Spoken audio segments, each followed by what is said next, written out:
ഞങ്ങൾ ഇന്നിവിടെ അവതരിപ്പിക്കാൻ പോകുന്നതാണ് വൈഫൈ എന്ന് നിങ്ങൾ കേട്ടിട്ടുണ്ടാകുമല്ലോ. വൈഫൈ എന്നാൽ വയർലെസ് ഫിഡലിറ്റി, ലൈഫൈ എന്നാൽ ലൈറ്റ് ഫിഡലിറ്റി. ഇതിന്റെ പ്രവർത്തനം എങ്ങനെയാണെന്ന് നമുക്ക് കാണാം.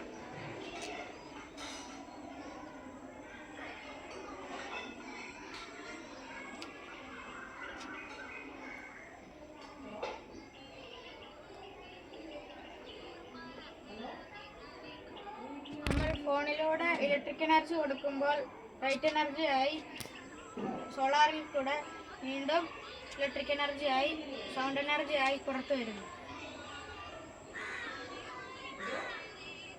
ഇനി നമുക്കിതിൻ്റെ ഗുണവും ദോഷവും അറിയാം. ഇതിൻ്റെ ഇടയ്ക്ക് എന്തെങ്കിലും തടസ്സം വന്നു കഴിഞ്ഞാൽ ഇത് പ്രവർത്തിക്കില്ല. എന്നാൽ വൈഫൈയുടെ ഇടയ്ക്ക് എന്തെങ്കിലും തടസ്സം വന്നാൽ പ്രവർത്തിക്കും.